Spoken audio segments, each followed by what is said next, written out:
Hey, what's up everyone? Welcome back to Piste Off TV.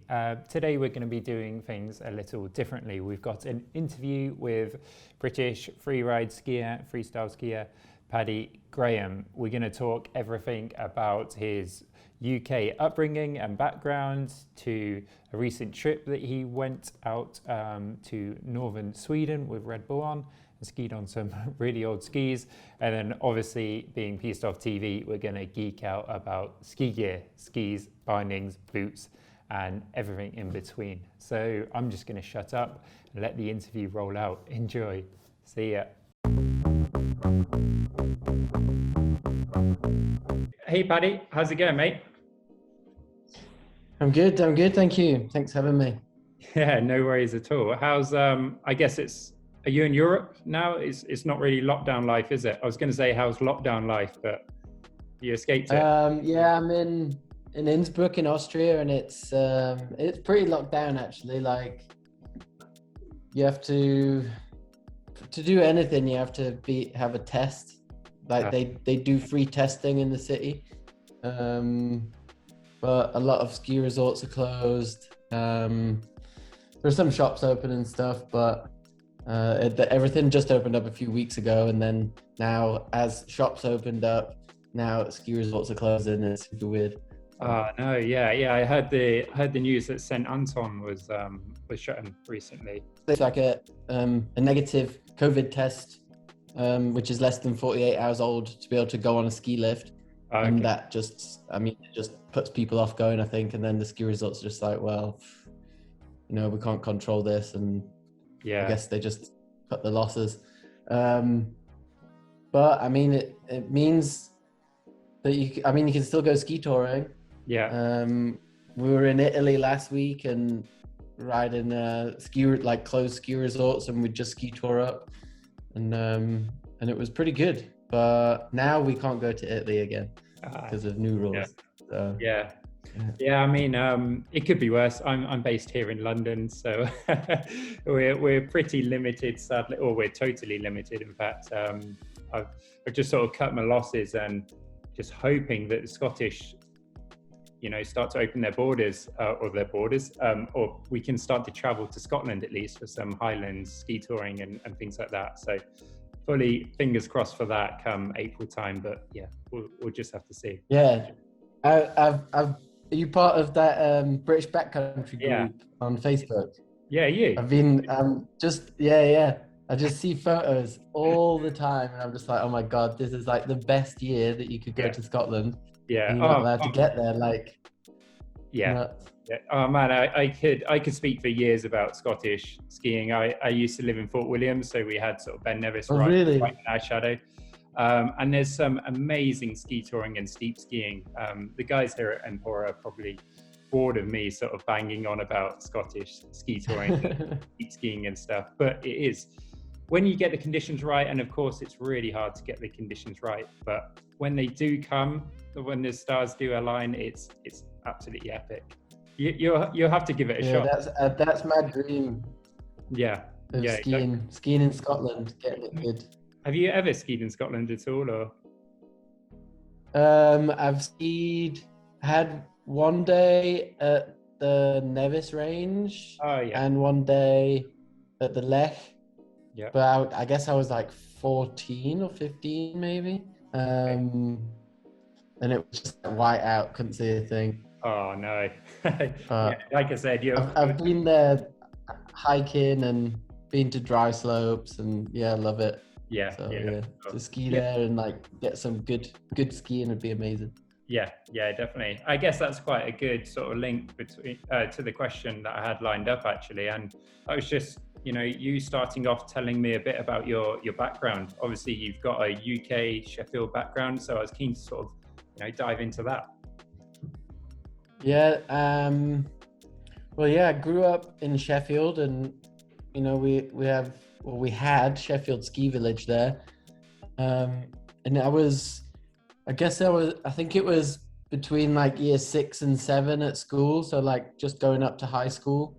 I decided I wanted to learn skiing up on the dry slope there, and we had some like family friends who skied, and I was like always wanted to have a go, with like the ambition to go on like your school ski trip in high school. And I don't know, I just started skiing, and I don't know, I just got addicted to it, I guess, because my parents would be driving me down there every week to go skiing on the dry slope. And I mean,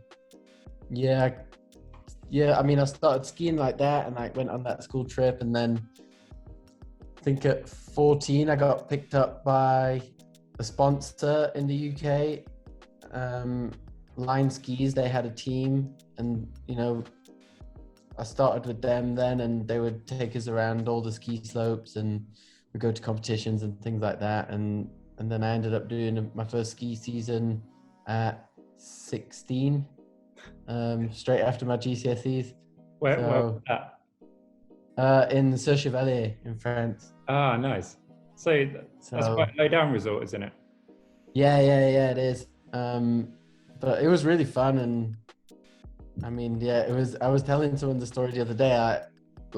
It came to like going back to school after my GCSEs, and I had this opportunity to go do a ski season. Like, not like just me and some friends, whatever. Like, we were gonna go. One of my friends was producing a TV show, and it was a really good opportunity for me and whatever. So my parents understood that, and they talked to the school, and then I got called into school to go and talk to like the head of sixth form or whatever. And they were like, sat me down and they're like, oh, we've heard you're not coming back. You know, you're going to have to get out. You want to go off and do the ski season. And they were just like, go and do it. It'll be amazing. Like, it might be the only opportunity you get, and you can always come back to school. But I never went back to school. So yeah, turned out pretty good for me. yeah, for sure. It definitely seems like a bit of a rite of passage, doesn't it, for British skiers? You know, all of us have sort of gone through the dry slope upbringings. Like me personally, I had to ski in bloody central Birmingham on a dry slope. It was just grim, but going out, like you said, similar to you, like first of all, that first ski trip is, oh my God, this is awesome. And then going on to do seasons. But what were you working as, or were you just living the ski bum lifestyle? Yeah, well, I mean, by that time, I had a few sponsors, and we were filming this show. So I was literally, you know, I was just skiing. Like, we go to competitions. We were filming this show. It was for Discovery Channel. It's called Snow Patrol. Okay. With Noddy Gowans. He was a skier from New Zealand, and Hamish Ackland as well. He went on to found Mons Royale, the clothing company. And we travel around and shoot this stuff, like shoot these episodes. It was really fun. And then we went to the British Championships, and then I went on a tour in America as well for a TV show with Christine Stevenson. It was called the Groms Tour. And after all of that, I don't know, I didn't even think about going back to school. You know, I loved it. But yeah, like you said, like growing up on a dry slope, and then you go skiing on snow, and it's so much easier. Yeah, for sure. And just like having that opportunity, you know, you have to take it. So and did you really see your skiing just improve like massively after your first season, let's say, because you just being able to ski every single day of the year? Like just skiing, you know, just like technique, because I never did any like race training or anything like that. So, you know, first time you go skiing powder, you're like, oh my God, this is the worst thing ever. And then, you know, you start to get more and more into it and get better. And then actually my second season I went on was in Lax in Switzerland, and they had a snow park, which Sur Chevalier, then they didn't have a snow park. So, you know, I was really into freestyle. And then so my second season went home after the first season, did a bit of summer skiing, worked at Asda for a while. Then I went back out, did a ski season in Switzerland, and they had a park, and that's where I think I really progressed with skiing and like hitting bigger jumps and learning new tricks and things like that. Yeah, nice. And, you know, at this point, did you really see yourself, you know, going on to become who you are now, could you see skiing just become your career? Obviously you were getting work when you were young, but could you see it becoming, what it is now for you? No, not at all. Like, I mean, I never even set out to, I don't know, become a pro skier or anything. Like, it just happened. And I think, but I mean, like, you sacrifice quite a lot by going away on ski seasons. You leave home and you're away for, 5 or 6 months. And I guess once I got into the rhythm of doing that, I realized that, all right, well, kind of work hard at it and see how, and like train and do well in the competitions. And then after a bit of time, the competitions started, I realized that they didn't matter that much. And it was more about sort of networking and meeting the people in the industry, and you could go out and go filming and make your own ski films and things like that. And yeah, so I guess I kind of stumbled into it. But like, you grow up being told that you do school and then you go to university, then you get a job and then you work 9 to 5 until you retire. And it's only like, I don't know, I feel like it's only now that I realize that is not the case, Yeah, there's definitely all this time later. There's definitely that in sort of British schools, isn't there, that you need to sort of become a slave to the rat race, and you need to come to London and just work when, we should really be teaching kids, especially who want to get into like skiing, ski racing, freestyle, like you can, follow your passions. I guess an important thing, and I linked to a question I was about to ask, it definitely requires you to be driven. You have to really want it, because you see a lot of seasonaires who are just out there just getting smashed every day and just blowing all their money and not actually skiing in the resort. Would you say you're a pretty driven guy, or were you someone who was able to luckily balance that sort of play ski lifestyle? Yeah, I mean, like, definitely the social aspect of skiing is quite a big part of it. Like, I think it's one of the most social sports there is, because there's so much of a community, like in ski resorts or like around the world, that you'll go to competitions and you'll see the same people wherever they are. And then now with like social media and movies and I don't know, even podcasts and stuff, you kind of get to hear about everyone and see everyone, and I think it's just about knowing when working stops and the play starts or whatever, just finding a balance. Because I definitely wouldn't say that I was on the straight and narrow, just wanting to be a pro skier, because like that's not what it was about either. It was about being these like rebellious skiers that don't do what people tell you to do, kind of thing. Yeah, for sure. And I guess I guess you were just like this 16-year-old kid who was just out in a resort by himself, being able to ski for your work and stuff. It must have been pretty Yeah, but I mean, if you want it to work, you need to be able to ski and perform, because you also have like some weight on your shoulders of people who sponsor you or people who support you, so you don't want to let them down. Yeah, for sure. And then like let's move on to sort of modern day. I was really keen to hear like how you feel this sort of UK dry ski slope upbringing has stood you instead for, say, riding with the legs of steel guys, like constantly bashing out those, that quality of movie. How's that UK upbringing helped that? I guess I don't know, like growing up, you always have to, you have to work hard and prove yourself. I guess that's something, I don't know, maybe that's just like a British thing of, working hard, a northern thing maybe. I don't know.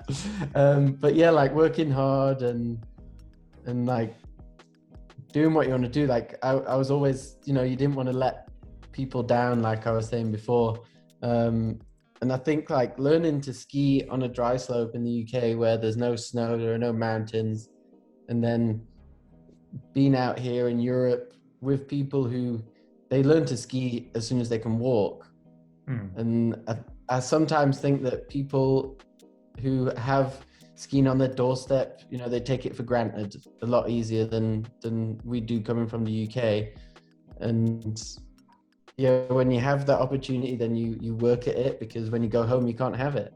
And I know a lot of people, like a lot of really good skiers in Europe who, you know, who like step out and go on the slopes, amazing skiers, but they're not interested in being a professional skier, you know. It's just something they're good at, and then they've got their job to go to, and it's just a bit of a different dream from coming from the UK, you know. Yeah. And would you say that you had to work a bit harder for it? Because maybe for like the locals, it came a bit natural. Maybe their dad was like an ex-ski racer or instructor, so it was just sort of, that was their goal, that was their destiny. Do you feel like you just had to work that bit harder then? Yeah, definitely. Like you always feel a bit like an outcast being from the UK, and people, you know, there's always like, oh, they can't ski, they're from dry slopes, or it's like people from the UK can't ski, they're from dry slopes, or, you know, people from the Netherlands can't ski because it's so flat there and they're just tourists. But like Toby, who's part of Legacy Steel as well, his mum has a world champs medal from the Olympics, from I think she was she Super G or something? I think she had a bronze medal from the world champs, you know, and he just grows up being like, oh, his mum was a pro racer athlete, like he's gonna be. So yeah, there's a bit of a stigma around it. So yeah, you definitely have to work harder and learn it, you know. Yeah. Like, I mean, I didn't start skiing until I was 11, so yeah. I guess it's like, yeah, just thinking out loud here. It's a different pressure, isn't it? Really, like, you know, that Toby would have a totally different pressure to you in terms of like, yeah, like he's almost expected to become that type of person. You know what I mean? Yeah, and I mean, it's also like, yeah, expected to become a professional skier maybe, but also it's like, well, if they don't become a professional skier, it's not like be all and end all. Whereas when there's a kid who worked at Asda all summer comes out and tries to do it, there's a bit of might be a bit more, something harder to do. But no, I mean, like everyone's really nice and supportive. And I mean, that's what freestyle skiing is, you know, like everyone helps each other and teaches each other and gives each other advice. So it's not like a super competitive sport, or like, community or whatever it is around it. Yeah, cool. And let's just move on and chat about the recent film that you made with Andy Burgess, was it? And it was featuring you and Olsen, wasn't it? So yeah, tell me a bit about that film. It's a bit different to what you usually do, you know? Yeah, it was. Like, I spoke to Andy in, I don't know when it was. It must have been in like October. Red Bull put us in contact, and Andy's been producing this show of like origins of sport. So we did like bodyboarding to sort of find where like surfing came from, and then he did fencing as well, and then he wanted to do skiing, and I was like as soon as he started talking me through it, I was like, where does skiing come from? Like, who did it? Like, what was it for? So I was like, went into this trip that he'd got set up in Sweden, totally like oblivious to like the fact that skiing is, you know, 6,000 years old or whatever it is, you know, like there are cave paintings in China that are thousand years old. And then, you know, you meet whole cultures where the whole lives are built on skiing and they're still using skiing today. So yeah, I went out there with him to Sweden to meet meet the Sámi people, who are a native people of like that, like northern Scandinavia. I don't know, it's not peninsula, but land up there, which I'd never heard of. I'd never heard of the Sámi people. And then, you know, we got to meet some Sámi people and talk about skiing and what skiing meant for them. And we went cross country skiing, which I'd never tried before, and we got to learn a lot. Like, it was really cool. It was really nice. Yeah, I mean, cross country skiing, you know, people probably mock it a lot. It's easy to you know, point fingers and laugh at, but cross country skiing, especially downhill skiing on cross country skis, is sketchy enough. You know, it's so hard. Yeah, exactly. Let alone on these old wooden planks that. So yeah, how was it? How were the skis? It was like we did try some like normal cross country, I don't know, skating or whatever. We went for like a ski tour, and Andy hadn't been skiing before. Andy had learned to ski, but he'd never been on a pair of cross country skis. I mean, like me, I was like Bambi on them, and he was, I don't know what, he was Bambi on steroids on them. I don't know. So that was really hard, but we got to meet like the local guys, and they showed us the skis that they used, like bigger wooden skis, and they still use them today to like go reindeer herding and stuff, because they were saying that they have ski-doos or helicopters to herd the reindeer now, but when they use ski-doos, they make tracks, and then that splits up the reindeer because they follow those tracks. So they still use the skis to get around and you know, like keep their herd together. So the first day, we checked out these skis. I think they were like 6 foot or 7 foot skis, and it was really funny. Everyone you met, they'd always be like, "Oh, my skis are 6 feet," or "My skis are 8 feet, 12 feet," and I was just like, "These skis are in feet; they're not in centimeters anymore." Because they're so big. And the amazing thing about them was that they just had a strap, like a toe strap on them as the binding, and then they had these amazing reindeer fur boots, which I got to try them, and they're like the most comfy boots, like super warm, breathable, and then like, I don't know, they were just amazing, like pretty good support. Like, I mean, not like a plastic ski boot, but yeah, they were just awesome. And they like had a little turn up on the front, and you'd hook that underneath the strap, and then you could kind of like just skate around on them. And the amazing thing about the sole of this boot, like everything was made from the reindeer, and the sole of the boot was made from like the forehead of the reindeer. So it was like more padded, so it was like softer, and also like they used the direction of which the fur grows, kind of like skins. If you went skiing, like you have skins, so that it was kind of like that on the sole, so you wouldn't slip when you walked around. Right.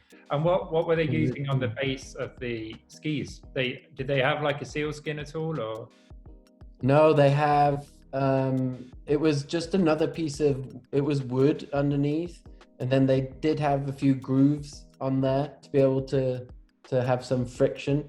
But they were saying like, way back in the day, people would know where like tar pits were, and they'd use tar to put it on the bottom of the skis to make it rough so they can walk around.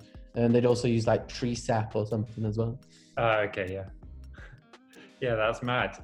And so how did that compare to the shoots that you're usually on? I guess it's quite a chilled shoot. Is that right? Yeah, it was.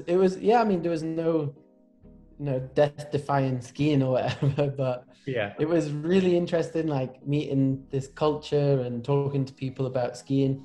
And also because we were so far up north, we were above the Arctic Circle, or in the Arctic Circle, above the Arctic Circle, I don't know. Like the days were only about, I think we had 4 hours of sunlight every day. So it was pitch black at 2:00 in the afternoon. So you'd only have this short time to go out and go shooting, and get stuff done. But yeah, we got to see the Northern Lights one night. that was cool. And yeah, it was just a really good time and really cool to also like experience skiing with Andy and the rest of the crew who aren't skiers. Like you take them out and, you know, you kind of take so many things for granted and so many things that you know for granted, that it was really cool to go with them and, you know, show them skiing and just, yeah, see them enjoying it. Yeah, it's awesome. And you briefly spoke about the, you know, the scene or the freestyle skiing scene. It's so like inclusive. I bet it's cool to like go to a totally different sort of polarized style of skiing, or scene of skiing, if you can call it that. Were these guys like, you know, just stoked on skiing as well? Yeah, I mean, it's just like a daily thing, right? Like it's just a form of to get around, to do their job. Like they need them. But they did say that they all do, or a lot of them do the cross country races up there. There are some big like long distance things, and it seemed to be more like I guess like how you have a bike here and you'd go out on a bike ride and you want to prove to your friends how far you can go on your bike. They would be like, oh, this guy, he went 200 kilometers on his skis. This guy went 400 kilometers on his skis. Yeah. So yeah, it was really, whereas skiing here is leisure, for them it is their life, and it's just a part of their culture and of work. Yeah, for sure. And could you see, you know, freestyle skiing taking any influence from these sort of first attempts at skiing almost? I don't know, I guess, I mean, not like, well, I mean, for what I do now is, you know, do a lot of ski touring, then, you know, it has some relevance to it. But I guess it's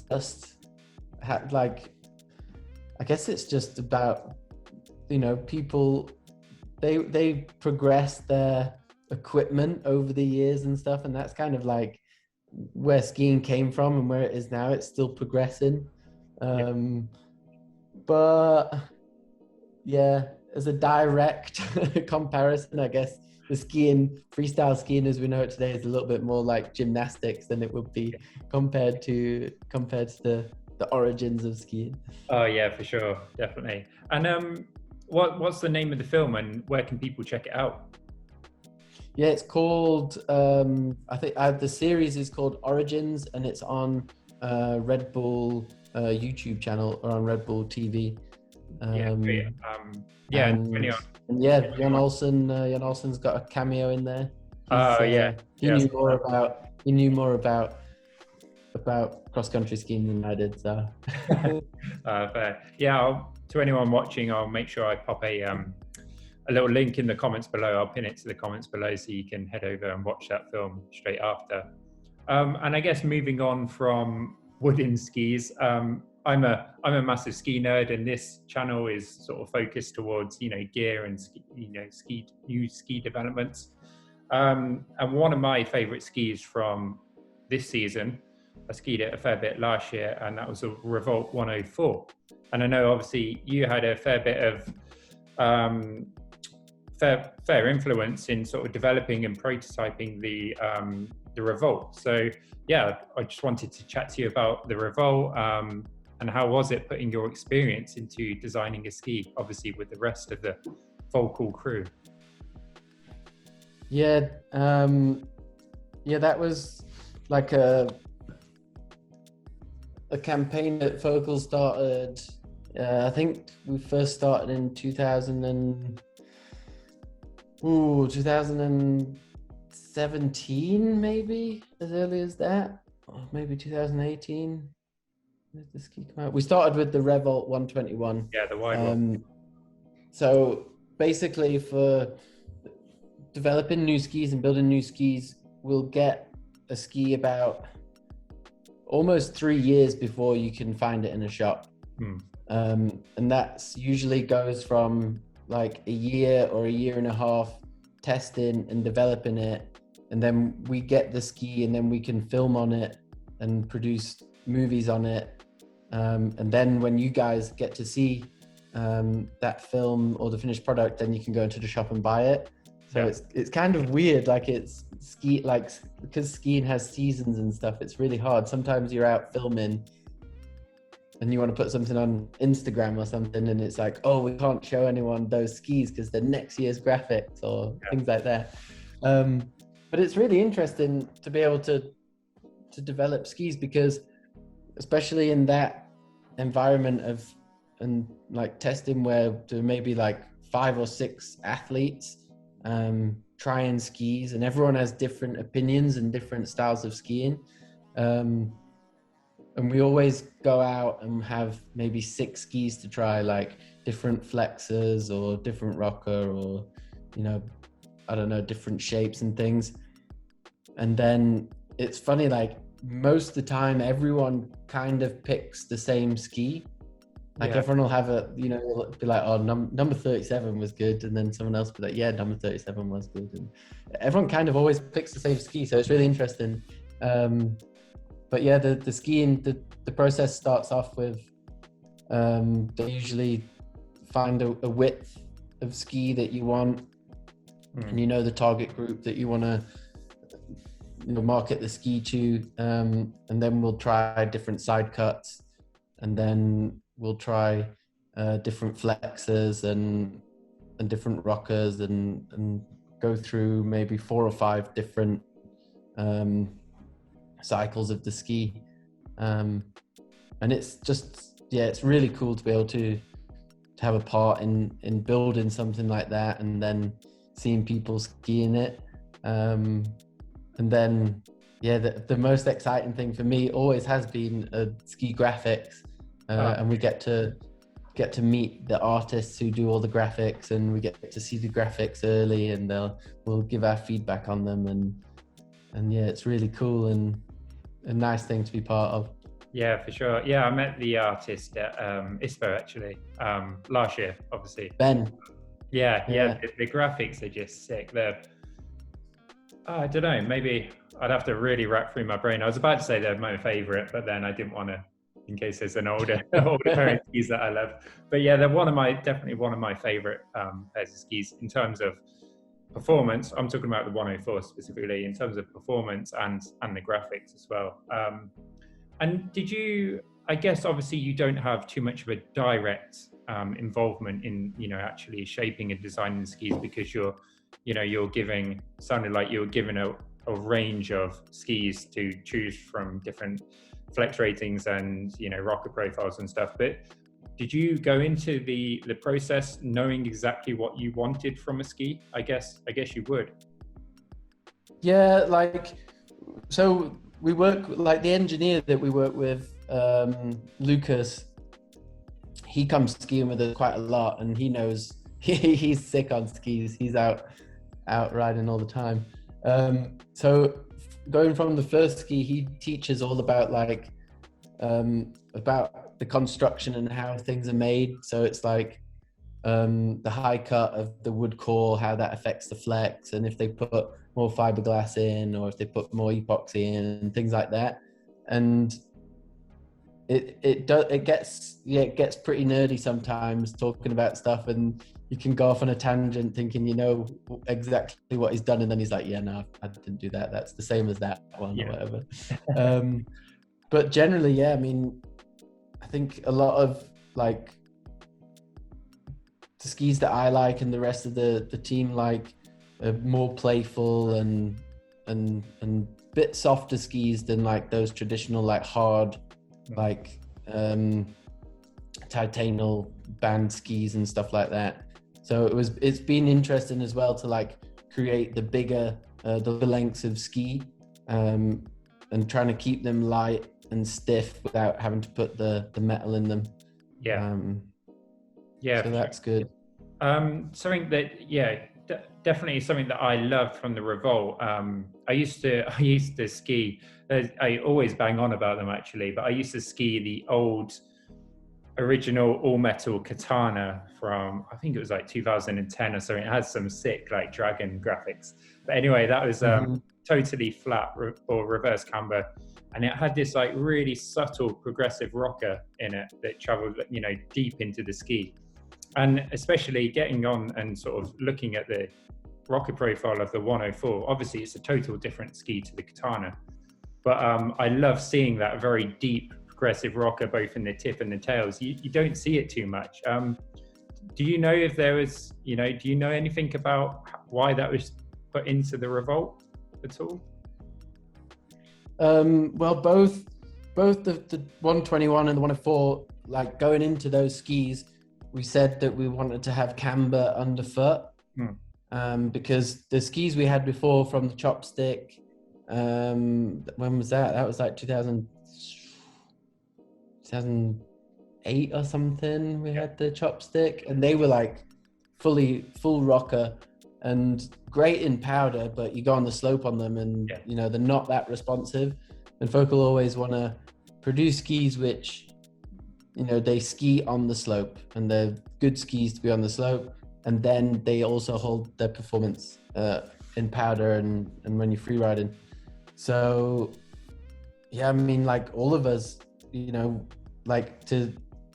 can't imagine skiing powder without rocker anymore, and especially on days when it's like chopped up and whatever, and like conditions aren't perfect, like having some rocker is exactly what you want.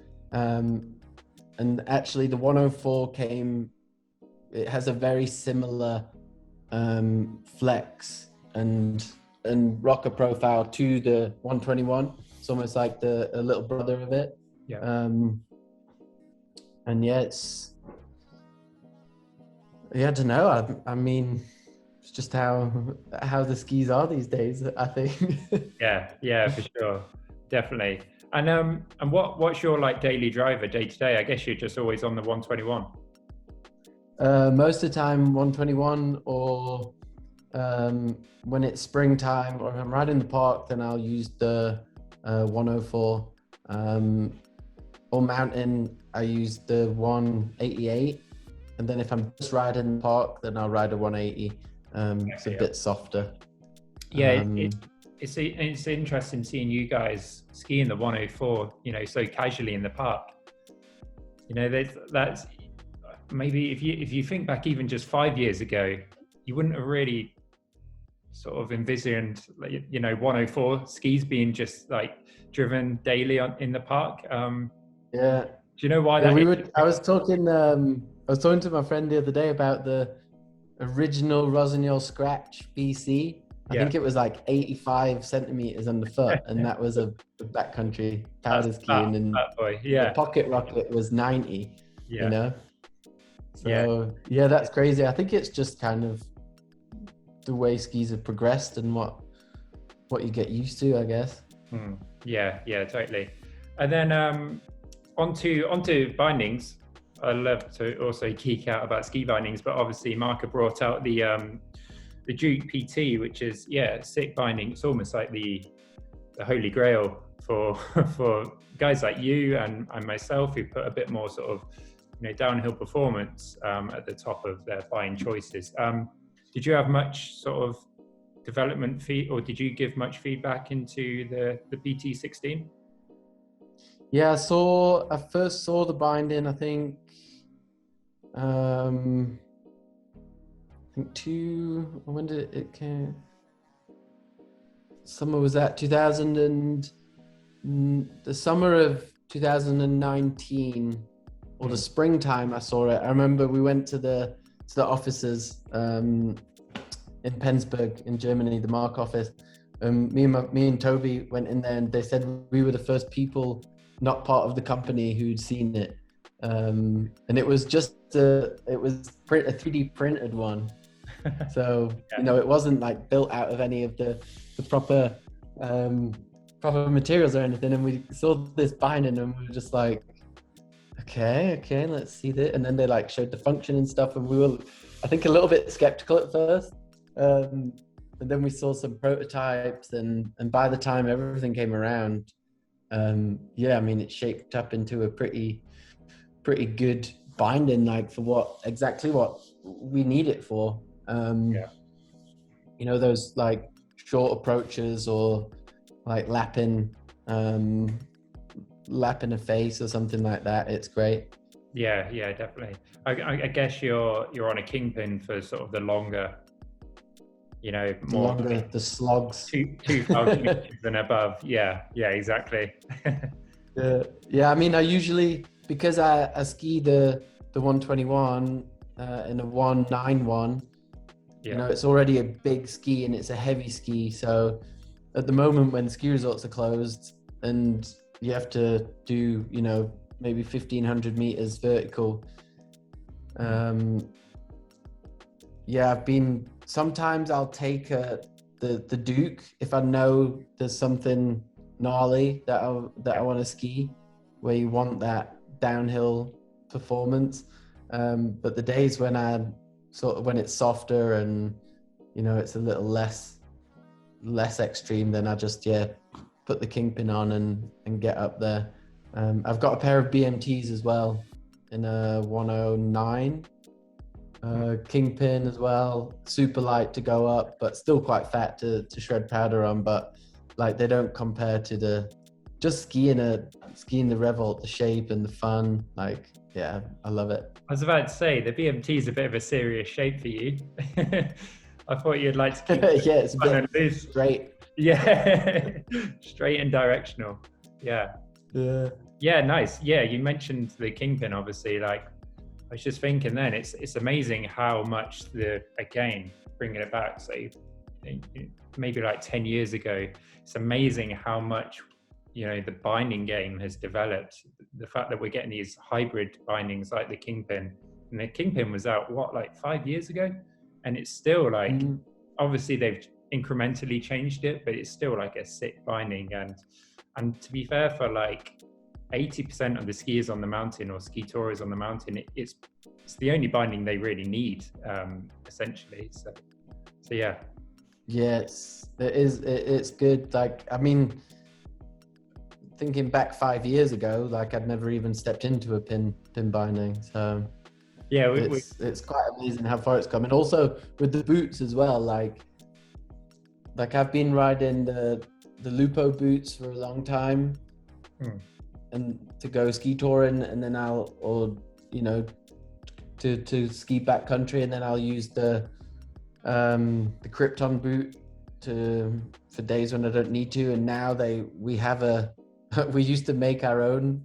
We used to like modify our old Lupos with Kryptons, so there's no walk mode, so the performance was a bit better. And now they'll be coming out next year, but now we have a Krypton with a toe in, with an insert. Oh, no. There's no more.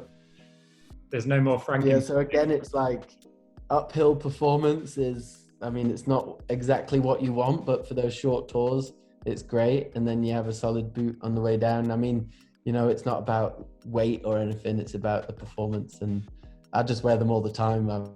Yeah, totally. I've got really sore calves actually after my last trip because we're touring a lot, and then no walk mode on the boots. It's a little bit, awkward. Yeah, I mean, that's amazing. It is amazing what you see. Like, athletes like yourself do. You watch La Liste with Jeremy Heights. Him and Sámi are on a full, essentially a race boot. I think I believe it's a Lang that they're on, and then they've obviously got the cast touring system with a full downhill binding, lugging that up like 4,000 meter peaks. But if you're skiing like yourself and Jeremy and Sam, you've got to do what you got to do, haven't you? Yeah. They're working on a new movie at the moment. Actually, have you seen the trailer? Yeah. And it was supposed to come out, but they had some delays, I guess. But I mean, the first movie's nuts. The second one is going to be mind-blowing, I guess. That's it. That's it, exactly. And hey, I know you're sort of in the middle of moving house, so I'll quickly just there are boxes everywhere. Oh, no. I'll quickly just rattle through the last few questions. So what's next to you, is as far as you're allowed to say? Are you filming right now? Yeah, we're filming a new ski movie with Legs of Steel. We pretty, like, the last 2 years we've been doing like team movies with Volkl, and then this year we kind of said, we want to you know, with travel restrictions and things, like why not sort of get back to like a traditional ski movie. The last one we made was probably Passenger, 2015 that came out. And essentially we like, you know, contacted all the guys a lot of the guys who were in Passenger who still ski, we contacted them and just grabbed like the local guys that are around us. So like Fabi Lench, Ariana Tricomi and Konsti Ottner, Dennis Ranalta, Tom Rich, like a bunch of people kind of local living in Austria, and we're just going out and making a ski movie, like, you know, showing a lot of what goes into it. So yeah, that's really cool, and we're just getting on with that. And then a couple of other little projects lined up with Red Bull, actually, a series, but we've been pushed back again with travel restrictions and stuff, but hopefully we'll get that going soon, and that'll be really cool. That's going to be a nice series with a bit more I guess like educational stuff in it, like with Origins, meeting some cool people. So fingers crossed we'll get that done soon. Yeah, nice. And how are you sort of feeling? How's your body coping? More to the point, like with not having any ski lifts. Obviously, you're normally touring with a lot of stuff you film, but I guess there's just zero access right now. Is that having an impact on your body? A little bit. Like, yeah, the last trip I was on, we were in the Dolomites, and that was 5 days. Yeah, 5 days of touring. But no, I think it's pretty good. Like, I mean, it's what you train for the whole summer, to go skiing. And the last few years I've been getting into like endurance cycling a little bit more. So I would like to think I'm prepared for those ski touring days, but like nothing trains you for ski touring or just skiing like it does doing skiing or ski touring. Like, it doesn't matter.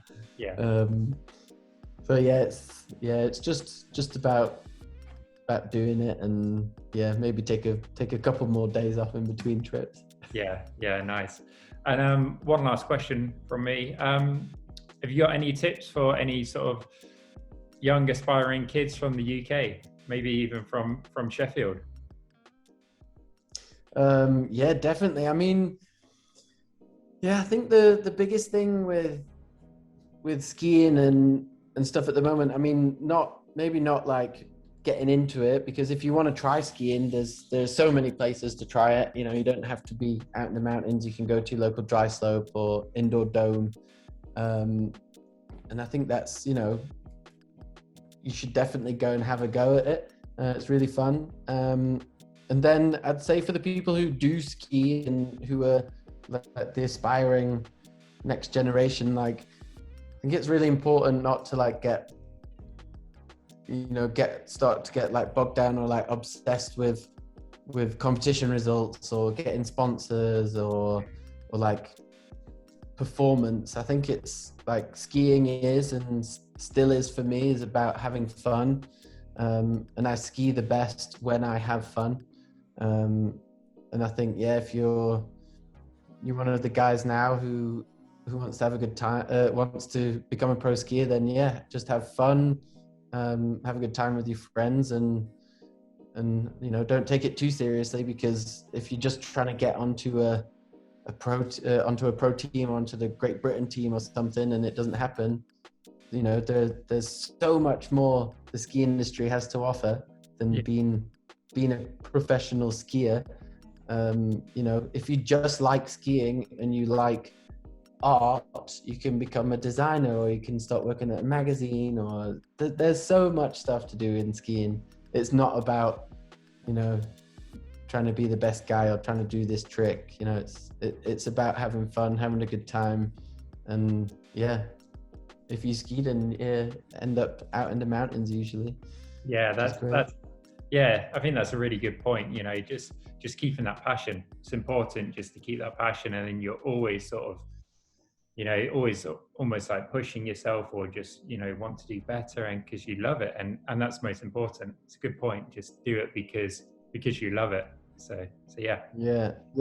Like the best thing that, I mean, one thing that I've really started to appreciate as I've grown older would be just turning on skis. You know, if it's on the slope or if it's in powder, like it so much goes like into everything to do a turn, you know, like the ski itself, the binding, the boot, like everything, the terrain you're on, like, yeah, you could turn for days, man. Love it.